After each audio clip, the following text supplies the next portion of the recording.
Vers 12, die volgende dag het 'n groot menigte feesgangers, toe hulle hoor dat Yeshua na Jerusalem kom, palmtakke geneem en uitgegaan om tegemoet en geroep: Hosanna, geseënd is hy wat kom in die naam van Jahwe, die koning van Israel. Koning van Israel. Wat is hulle verwagting? Hy is die koning van Israel. Hoekom het hulle so verwagting? Dis wat die profete gesê het.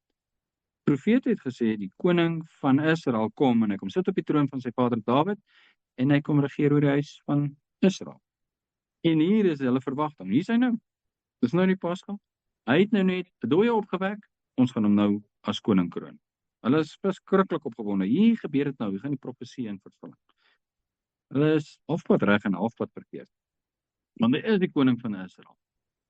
Maar hy kom nie om te regeer nie. Sal ek sê, nog nie. Wat het gebeur in Openbaring toe die vrou die kind gebaar het?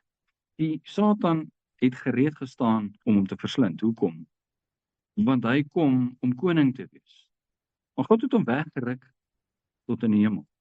En die Satan het hom doodgemaak. En toe dink hy, ek het gewen, want die profesie sê hy kom heers. Ek het hom doodgemaak. Maar hy het hom misgis. Hierdie mense het hulle ook misgis. Dit is 'n verkeerde messiaanse verwagting. Hy kom nog as koning. Die profesie is nog nie klaar. Hy kom nog sit op die troon van sy vader Dawid. Maar hier het hy gekom om te sterf, om te betaal. Hierdie gedeelte wat Kajafas geprofeteer het, gaan dit net herhaal, 51. En dit het hy nie uit homself gesê nie, maar omdat Kajafas daardie jaar hoëpriester was, het hy geprofeteer dat Yeshua vir die volk sou sterf. Hy is die komende koning, maar hy gaan eers vir die volk sterf. Hoekom? Sodat hy ons sonde op hom kan neem. As hy hier koning geword het oor Israel, het hulle almal net dood gegaan as gevolg van hulle sonde. Wat sê die profesie? Kom ons lees dit, Sagaria. Hy sê, verheug jou grootliks, o dogter van Sion, juig, o dogter van Jerusalem, kyk jou koning kom na jou, regverdig en 'n oorwinnaar is hy, nederig en hy ry op 'n esel, op 'n jong esel, die vol van 'n eselin. En hier staan hierdie klomp mense in Jerusalem, en Yeshua het nou net iemand uit die dood uit opgewek, en nou sit die Pasga aan, hy kom Jerusalem toe en hulle ken hierdie profesie. Wat sê die profesie? Ek gaan hom weer lees. Verheug jou grootliks, o dogter van Sion. Wie is dit? Israel. Juig, o dogter van Jerusalem. Wie is dit? Israel. Kyk, jou koning kom na jou. Wie is die koning? Israelite, regverdig en 'n oorwinnaar is hy. Nederig en hy ry op 'n esel, op 'n jong esel, vol van die eselin. En hier kom hy Jerusalem ingery op 'n esel. Dink net hoe daai mense gevoel. En ek sal die strydwaans uit Efraim en die perde uit Jerusalem uitroei, en die strydboog sal vernietig word. Dan sal hy aan die nasies vrede verkondig, en sy heerskappy sal wees van see tot see, en van die Eufraat tot aan die eindes van die aarde. Ook sal ek, wat jou betref, o Sion, kragtens die bloed van jou verbond, jou gevangenes loslaat uit die put sonder water. En wat is hulle verwagting? Dit. Wat is die tydvak van hierdie profesie? Hoe lank tyd vat hierdie profesie om te vervul? Van die begin tot die einde van die profesie. 2000 jaar. Dis iets wat ons moet oplet van profesie. Hierdie mense wat daar gestaan het in Jerusalem en hom gesien inkom het dit nie geweet nie. Ons kan nie kwaadlik neem dat hulle gedink het dat vers 10 ook in vervulling gaan. Want hier staan dit, dis vers 9 ry op die esel en vers 10 verlos hy hulle. Maar daar's 2000 jaar tussen vers 9 en vers 10. So wat sê dit vir ons?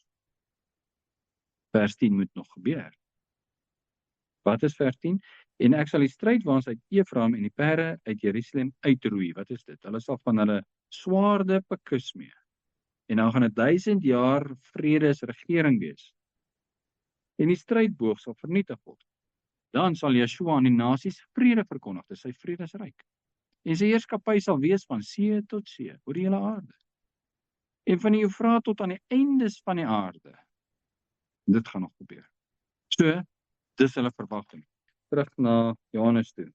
Goed, vers 12. Die volgende dag het 'n groot menigte feesgangers, toe hulle hoor dat Yeshua na Jerusalem kom, palmtakke geneem en hy het gegaan om tegemoet en geroep, Hosanna, geseënd is hy wat kom in die naam van Jahwe, die koning van Israel.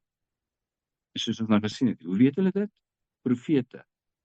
En Yeshua het 'n jong esel gevind en daarop gaan sit, soos geskrywe is. Moenie vrees nie, dogter van Sion, kyk jou koning kom en hy sit op die vol van 'n esel.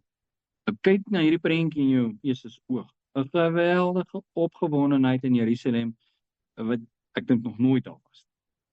Die Fariseërs en die skrifgeleerdes is so benoud hulle kan nie so oorkom. Die hele volk het besluit, hier is die Christus. Nou as jy een van die volk was, en jy daar gestaan, en jy sien hom hier verbykom, en daar staan Lazarus nogal, en hy ry op die esel, hy vervul die profesie, en jy wag vir vers 10 van Sagaria om ook in vervulling te gaan, en dan maak die Romeine hom dood. Wat gaan met jou geloof gebeur? Die absolute hoogtepunt verander na absolute laagtepunt. Soos al die ander wat gekom het en gesê het, hy is die Christus, het met hom gebeur, hy is ook doodgemaak deur die Romeine. En selfs die disippels, sy 12, op daai stadium 11, tot hy aan hulle verskyn het en gesê het, dis ek het opgestaan, verander alles. Vers 16, dit het sy disippels egter eers nie verstaan nie, maar nadat Yeshua verheerlik is, toe het dit hulle bygeval, dat hierdie dinge van hom geskrywe was, en dat hulle dit aan hom gedoen het. Wat het sy disippels verwag? Hy gaan koning gemaak word nou. Wat het sy disippels gesê? As die koning gemaak word, kan ek aan die linkerkant sit en my broer aan die regterkant. Want hulle het gedink, het gaan nou gebeur. Toe hy gekruisig is, was dit vir hulle net so 'n geweldige antiklimaks.